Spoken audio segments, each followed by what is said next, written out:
সংগ্রামী সিনিয়র সহসভাপতি, চট্টগ্রামের কৃতি সন্তান, ঢাকা বিশ্ববিদ্যালয় থেকে বেড়ে ওঠা নেতৃত্ব, আজকের প্রধান বক্তা স্নেহভাজন আবু আফসান মোহাম্মদ ইয়াহিয়া, উপস্থিত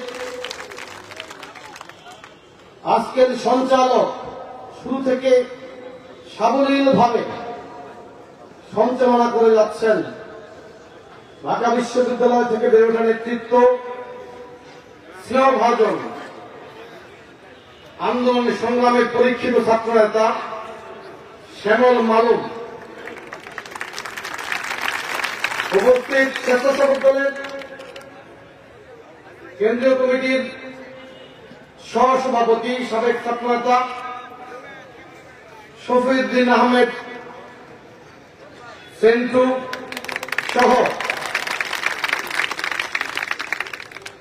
ময়মনসিংহ মহানগর, দক্ষিণ জেলা, উত্তর জেলা যুবদল, স্বেচ্ছাসেবক দল, ছাত্র দলের সভাপতি, সাধারণ সম্পাদক বৃন্দ এবং ময়মনসিংহ কৃষি বিশ্ববিদ্যালয় এবং কবি নজরুল বিশ্ববিদ্যালয়ের ছাত্র দলের সভাপতি, সাধারণ সম্পাদক সহ বিশেষ করে ময়মনসিংহ মহানগর যুবদলের সাধারণ সম্পাদক শাকির, দক্ষিণ জেলা যুবদলের সাধারণ সম্পাদক রাজু, উত্তর জেলা যুবদলের সাধারণ সম্পাদক বিপ্লব জেলা এই আয়োজনে সর্বাত্মক সহযোগিতা করেছেন এবং যাদেরকে উপলক্ষ করে আজকের এই আয়োজন, সবাইকে আমি আমার ব্যক্তিগত পক্ষ থেকে এবং বাংলাদেশ জাতীয়তাবাদী যুবদল কেন্দ্রীয় নির্বাহী কমিটির পক্ষ থেকে জানাচ্ছি সংগ্রামী শুভেচ্ছা এবং বিপ্লবী অভিনন্দন।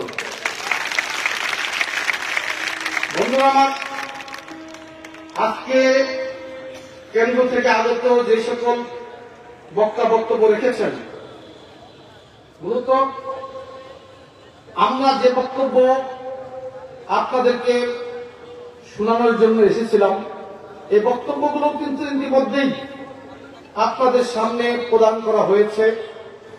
আপনারা যে কোনো একজনের বক্তব্য যদি মেনে চলেন তাহলে আমার আর বক্তব্য দেওয়ার দরকার নেই। তারপরেও যুবদলের একমাত্র প্রতিনিধি আমি, এজন্য আমি সামান্য কিছু বলছি, অল্প সময়ের মধ্যে বক্তব্য শেষ করবো। অনেক রাত হয়েছে। সবচেয়ে দূরতম যে উপজেলা ইউনিয়ন, সেখানেও আপনারা রাতের ভিতরে যাবেন, এজন্য আমি সংক্ষিপ্ত করার চেষ্টা করব। বন্ধুরা আমার,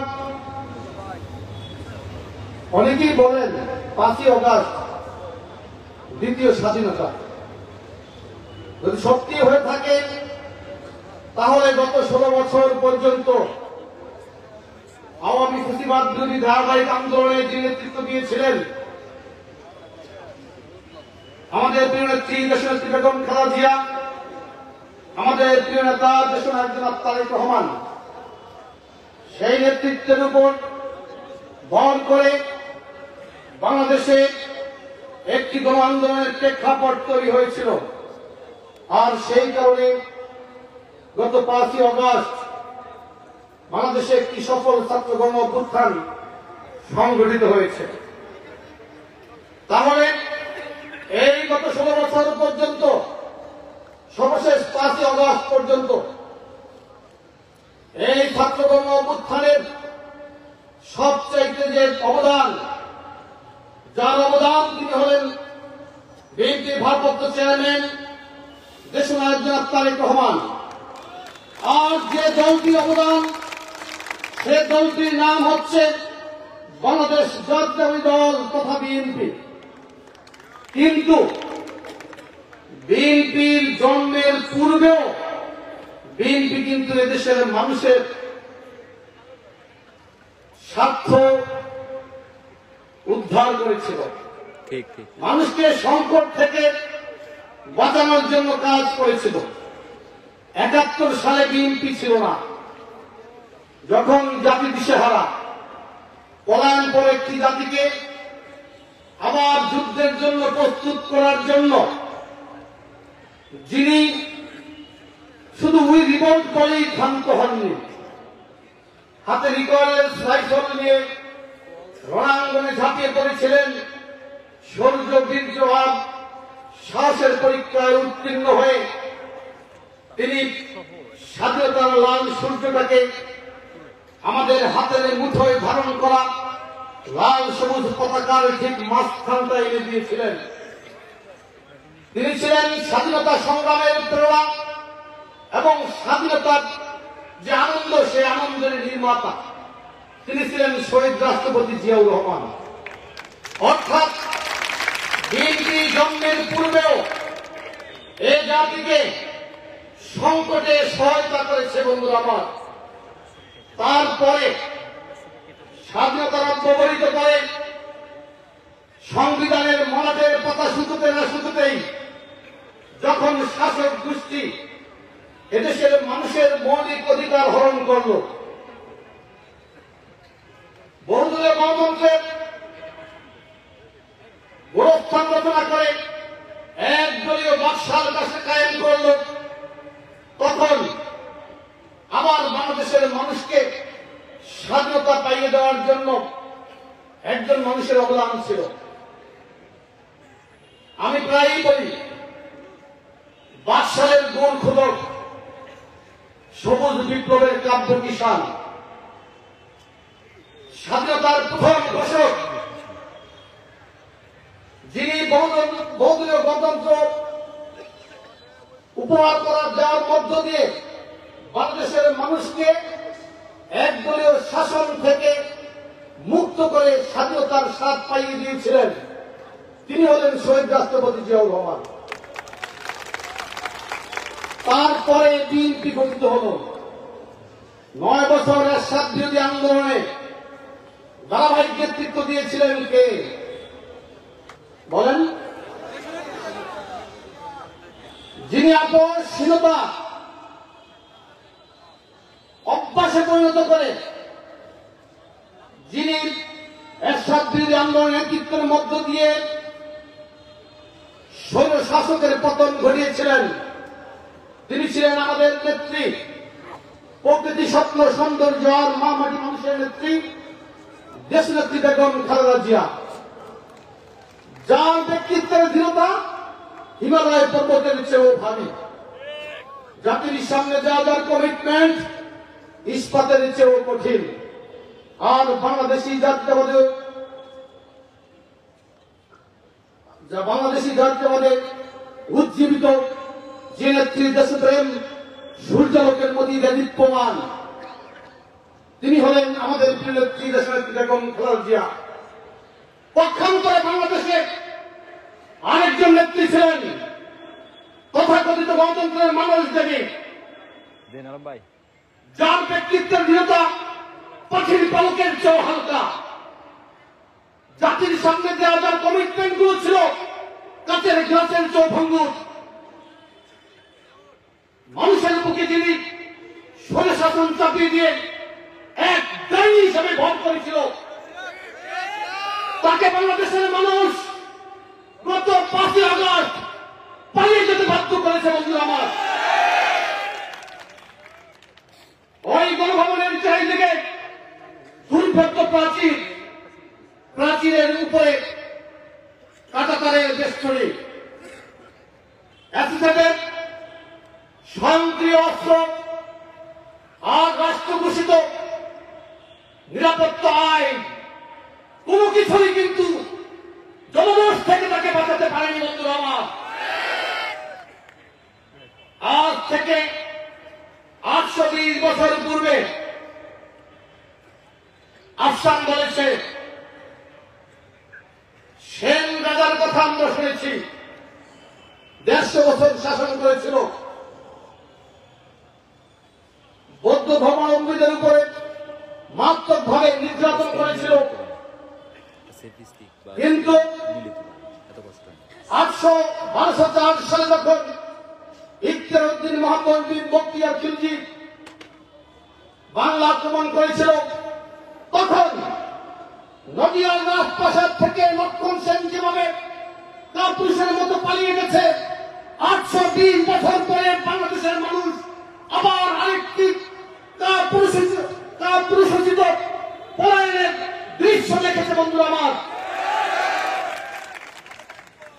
এর পূর্বে আমরা বিভিন্ন স্বৈরশাসকের পালিয়ে যাওয়ার ইতিহাস শুনেছিলাম। উগান্ডার ইদি আমিন পালিয়ে গিয়েছিল, ইটালির মুসোলিনি পালিয়ে গিয়েছিল, রোমানিয়ার চাসেস্কু পালিয়ে গিয়েছিল এবং অনেকেই পালিয়ে গিয়েছিল। কিন্তু নিকট অতীতে এই শেখ হাসিনা ছাড়া আর পালিয়ে যাওয়ার ইতিহাস বাংলায় আর নেই। বন্ধুরা আমার, আমরা কিন্তু শেখ হাসিনাকে পালিয়ে যেতে দিতে চাইনি। কে বা কারা তাকে সেই এক্সিট দিয়েছে আমরা জানি না। শেখ হাসিনাকে বাংলাদেশে ফিরিয়ে আনতে হবে। প্রতিটি হত্যাকাণ্ডের জন্য তাকে আইনের মুখোমুখি করাতে হবে। বাংলাদেশের যে পরিমাণ সম্পদকে লুটপাট করেছে, প্রতিটি লুটপাট করার টাকার জন্য তাকে বিচারের মুখোমুখি করতে হবে।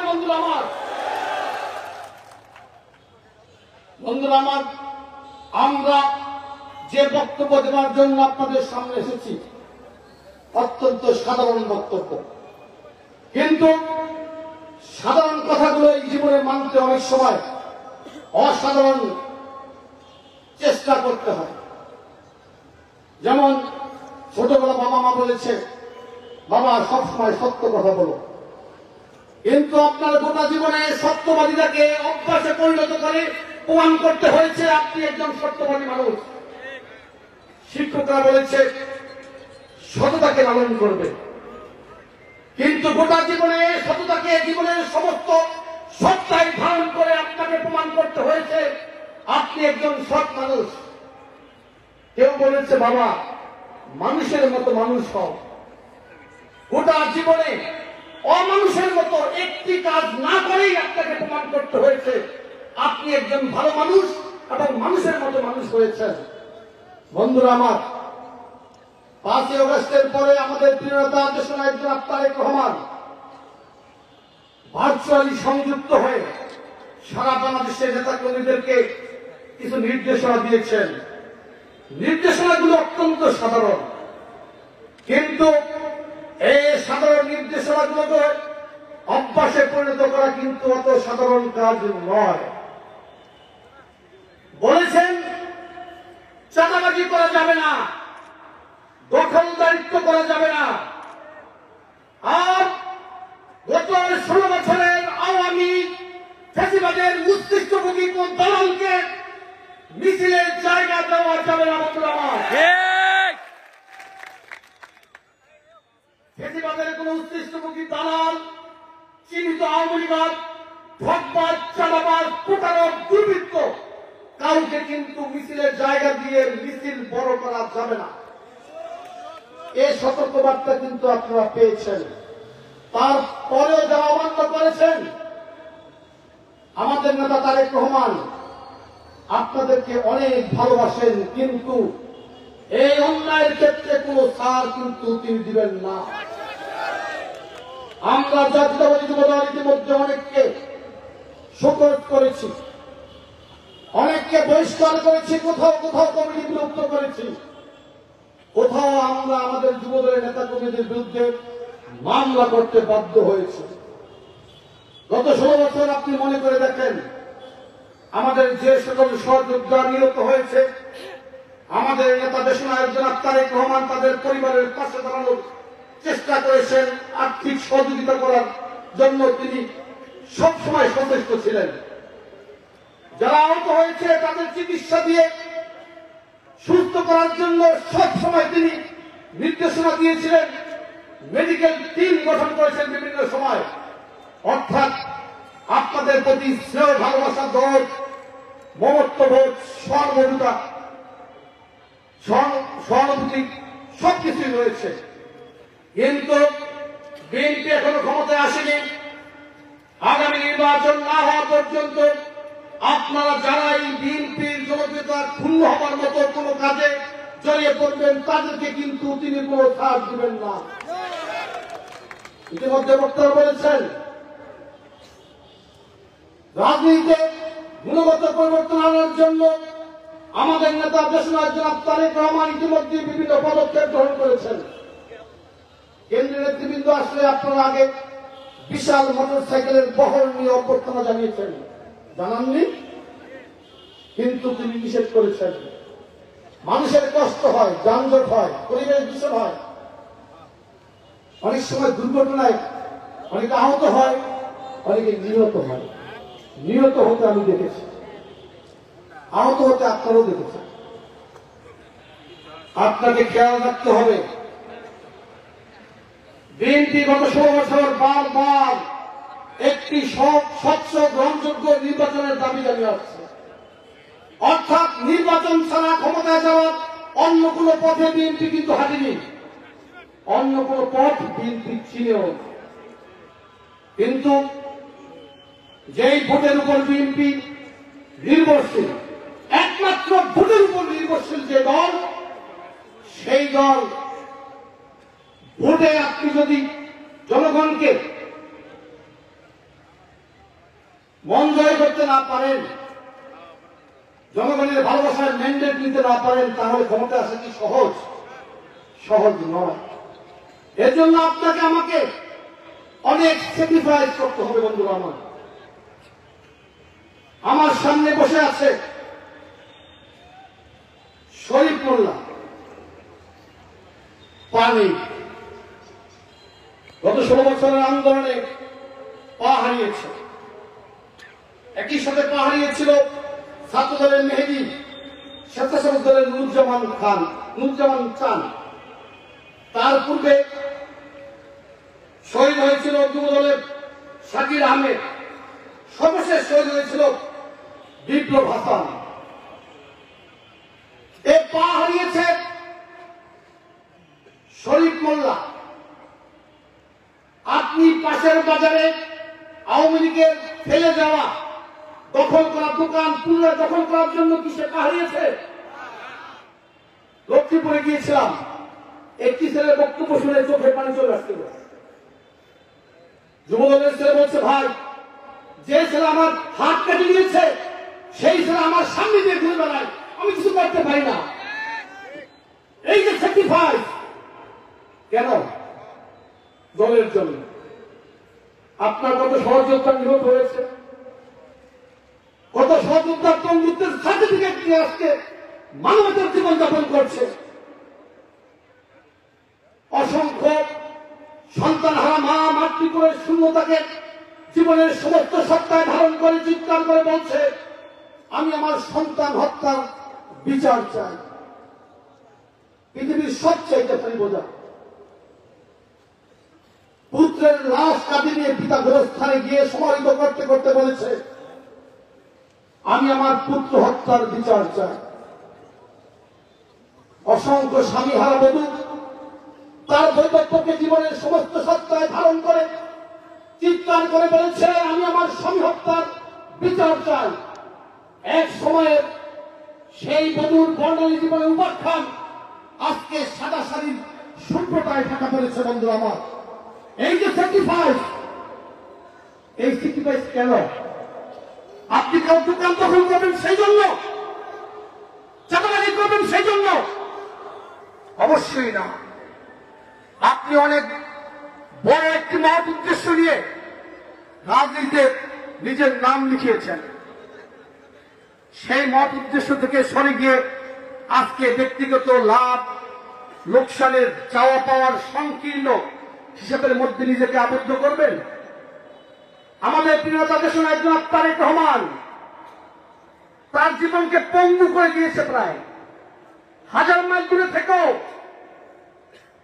ব্যক্তিগত জীবন আর পারিবারিক জীবন দেশের মানুষের মুক্তির জন্য উৎসর্গ করেছেন। রাজনীতি থেকে দূরে রাখার জন্য তার বিরুদ্ধে মামলা হয়েছে, সাজা ঘোষণা করেছে। আমাদের দেশের বেগম খালেদা জিয়া সাধারণ নাগরিক হিসেবে তার উন্নত চিকিৎসা দেওয়ার অধিকার ছিল, অথচ 3 বারের প্রধানমন্ত্রী হওয়া সত্ত্বেও তিনি চিকিৎসাটুকু থেকে বঞ্চিত হয়েছেন। এর চেয়ে বড় স্যাক্রিফাইস আর কি হতে পারে? তারপরে তিনি বলেছেন, বাংলাদেশ ছাড়া, বাংলাদেশের বাইরে আমার আর কোনো ঠিকানা নেই। হাসপাতালে শুয়েছিলেন অসুস্থ অবস্থায়, কিন্তু কান পেতেছিলেন ওই মুক্তির মিছিল শোনার জন্য। কখন তিনি শুনবেন বাংলাদেশের মানুষ স্বৈরাচার থেকে মুক্তি পেয়েছে?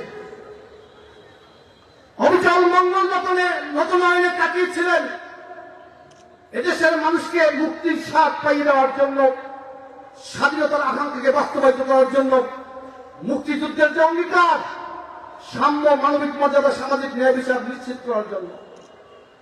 তারেক রহমান কেন আন্দোলন করেছেন? ব্যক্তিগত স্বার্থে। তিনি দেখেছেন বাংলাদেশের পার্লামেন্ট ছিল কিন্তু কোন কার্যকারিতা ছিল না। তিনি দেখেছেন বাংলাদেশের র্যাব পুলিশ ছিল কিন্তু মানুষের কোন নিরাপত্তা ছিল না। বাংলাদেশে আদালত ছিল কিন্তু কোন ন্যায় বিচার ছিল না। বাংলাদেশের নির্বাচন কমিশন ছিল কিন্তু ভোটাধিকার ছিল না। বাংলাদেশের একটি পররাষ্ট্র নীতি ছিল, কিন্তু নতজানু পররাষ্ট্রনীতির কারণে বাংলাদেশ পৃথিবীতে দুর্নীতিবাজ একটি রাষ্ট্রে পরিণত হয়েছে দুর্নীতির কারণে। আর 16 বছরের দখলদার সরকার, ফেসিবাদী সরকার প্রয়োজনে স্বাধীনতা সার্বভৌমত্বকে বন্ধক দিয়ে হলো ক্ষমতাকে তারা পাকাপোক্ত করার চেষ্টা করেছে। দুর্নীতিতে আক্রান্ত নিমজ্জিত আওয়ামী সরকার বাংলাদেশের ভাগ্য লড়াকে দুর্নীতির কলঙ্ক তিলক পরিয়ে দিয়েছে। বন্ধুরা আমার, একদিকে ছিল ক্ষমতার লড়াই, আরেকদিকে ছিল মানুষের সাথে সহমর্মিতা প্রকাশ করার চেষ্টা। একদিকে ছিল ফ্যাসিবাদ, অন্যদিকে ছিল গণতন্ত্র পুনঃপ্রতিষ্ঠিত করার সংগ্রাম। এই সংগ্রামকে বিএনপি বেছে নিয়েছিল। বন্ধুরা আমার, আমি বক্তব্য দীর্ঘায়িত করব না। পরিশেষে আবার বলছি, আপনারা এই আওয়ামী ফ্যাসিবাদী উচ্ছিষ্টমুখী কোন দালালকে, চিহ্নিত আওয়ামী লীগারকে মিছিলে দয়া করে জায়গা দিবেন না। প্রত্যেকটি বক্তা বলেছে, যারা গত 16 বছর আন্দোলন সংগ্রাম থেকে পালিয়ে যায়নি, তারা যাতে আগামী দিনে বিএনপির সুসময় আসলে দল থেকে হারিয়ে না যায় সেদিকে খেয়াল রাখতে হবে। বন্ধুরা আমার, আমি বক্তব্য দীর্ঘায়িত করব না। পরিশেষে শুধু এটুকু বলবো, আজকে এখানে যারা উপস্থিত হয়েছেন আপনারা প্রত্যেকেই নেতৃত্বে রয়েছেন। আপনাদের কর্মী বাহিনী রয়েছে, ফলোয়ার রয়েছে, সহযোগিতা রয়েছে। তাদের কাছে এই বার্তা পৌঁছে দেবেন। আমি প্রথমে বলেছি, এটা অনেক সাধারণ মনে হতে পারে, কিন্তু আপনার কর্মকাণ্ডের উপর নির্ভর করে আগামী দিনে বাংলাদেশের মানুষ বিএনপিকে ভোট দিবে কি দিবে না।